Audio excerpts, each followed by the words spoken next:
Afternoon and welcome to Footscray Park Primary School's Humanities Open Day. I would like to thank you all for attending this important event, and I hope you all take this time to learn about the importance of humanities education at our school. Here at Footscray Park Primary School, it is important that students understand their world, past and present, and are able to develop an ability to respond to challenges for the time being and in the near future. The Humanities program here at our school provides a framework for students to investigate the complicated processes that have framed the modern world and to investigate responses to different challenges, including people's interconnections with the environment. Within the Humanities Education Department, we offer the following domains: history, geography, civics and citizenship, and economics and business. In the history and geography domains, students will explore the events that have formed and developed different societies and cultures previously and in the future. Students will evaluate multiple challenges that humans previously have or will continue to face in order to appreciate the common humanity shared across time and distance. In both civics and citizenship and economics and business, a specific focus on legal and economic systems will give the students opportunities to explore the systems that shape society. Students will be encouraged to appreciate democratic principles and to be active, informed and responsible citizens. The learning of Australians' role in global systems by the students is involved within the domain of humanities education. Within the Australian curriculum for the humanities and social sciences, students are further developing a variety of skills that will enable them to make informed decisions and solve problems. Humanities as a subject will provide our students here at Footscray Park Primary with the skills, behaviours and capabilities that will further allow them to face challenges in their lifetime, as well as provide opportunities to develop their ability to question, think critically, solve problems, communicate effectively, and make their own decisions throughout their life. Tonight we will look at why the inclusion of Aboriginal and Torres Strait Islanders' perspectives are important in mending the bond between those who were here before us, and why it is important to acknowledge their history and culture in a respective manner. The inclusion of Aboriginal and Torres Strait Islanders' perspectives is important, as outlined in the focus areas, as it looks at addressing the strategies involved in teaching Aboriginal and Torres Strait Islander students, 1.4, and addressing the issues of understanding and respecting Aboriginal and Torres Strait Islander people to promote reconciliation between Indigenous and non-Indigenous Australians, 2.4. It is important to educate in a manner that promotes diversity and encourages everyone's culture or creed, but to do so in a respectful manner towards a student's belief, set or history, as to not offend or segregate any individuals. Taking the first step in reconciling, it will also be important to continually develop yourself as you move through the stages of the focus points. With this continual self-development, you'll be able to move through the stages and hopefully one day become a leader in the particular focus group. Activities that are at your disposal to introduce into the classroom to promote the education of Aboriginal and Torres Strait Islanders could include any of the appropriate resources available at Respect Relationships and the Reconciliation website. They include videos that may be more engaging to certain students or readings that go deeper into the ideas present in the RRR activities. Whole school activities such as assemblies dedicated to Australia Day or by its other name, Invasion Day, could be modified to include more culturally relevant ideas. Educating to promote diversity, inclusion and understanding will be an important step in reconciliation and creating a more cultural and accepting society. By choosing appropriate activities for the grade levels, the next generation of students will bring forward a new set of beliefs and ideals that will go a long way in individuals becoming more accepting of others, as well as more culturally sensitive and excited about learning new ways of thinking. Through visiting Bunjalaka at the Melbourne Museum, it gives the students a broader concept to their Indigenous culture and a further insight to various aspects of their day-to-day life. According to the Australian curriculum, this is vital to close the gap between those who are recognised as Indigenous and those who perceivably aren't. The artefacts that were taken from the museum give us a range of activities that we could create an interesting classroom.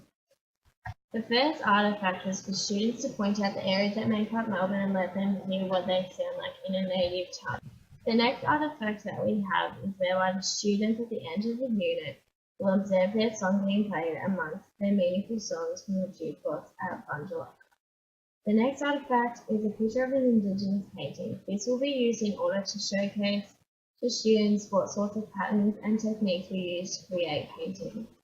The next one is a picture of an Indigenous gear, which can be shown to students and described briefly before they have the chance to further investigate if they choose to do so. The next artifact will allow students to get an idea of what this piece looks like if they want to construct one after their research.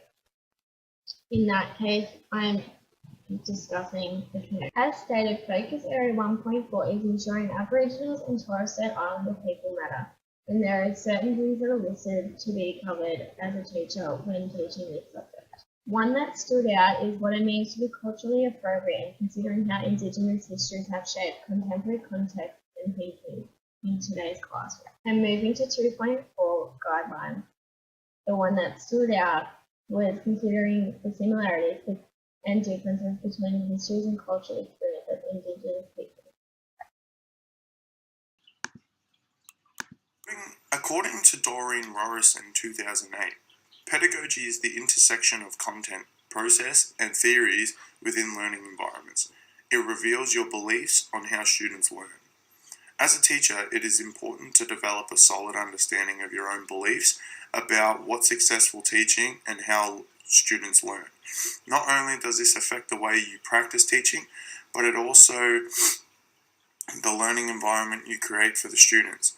By creating an understanding, you are able to improve upon or add variety to your practice by applying different theories or concepts of learning so as to best address the learning needs of your students. I believe I have a pedagogy that could be considered a mix between the productive pedagogies of recognition of difference and supportive classroom environment. As mentioned in Churchill, I highly value implementing inclusivity and providing cultural knowledges whilst also providing academic engagement and self-regulation to promote a group identity in the classroom. I believe this way as it best caters to the needs of the whole class and provides an environment that encourages learning and safety. One of the main elements of Maslow's hierarchy of needs, when considering the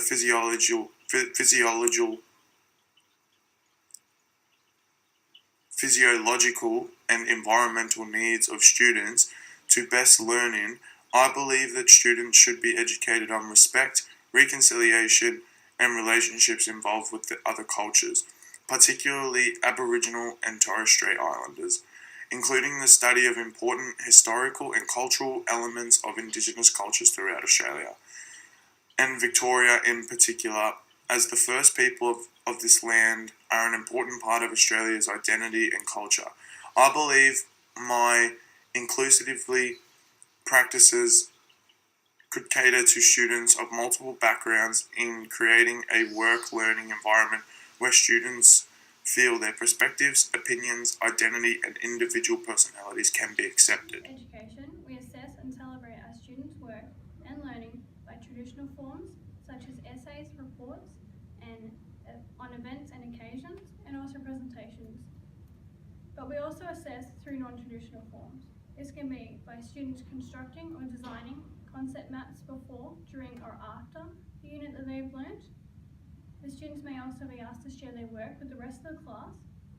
Students' learning can also be assessed by simply having discussion with the individual. And group work can also be assessed by sharing their work with the rest of the class, but also have an individual discussion with each student. We can also use classroom assessment techniques, which is known as CATs, and these are particular examples that help gauge the students' learning quickly and almost instantly. Such examples of these CATs are minute paper. When the teacher asks the student a couple of questions that they need to identify as the most significant things that they've learned. The students will write them down, a couple of things, and they'll be given a couple minutes to do so. Once done, the teacher collects the information and they can quickly and instantly see the results. The next one is muddiest point. This is a similar technique to the minute paper. Instead, they actually write down their muddiest point or the hardest point they found within that subject. Students are to identify a concept that they are learning within the task, and they can apply it to multiple areas within their everyday lives, their current news, and also previous experiences. We also have classroom opinion polls. From the whole school of Footscray Park Primary School, we would like to thank you for attending this event, and also we encourage you to ask any questions to the rest of our staff here tonight and about any areas or information that you're unsure of or would like further information about. Thank you.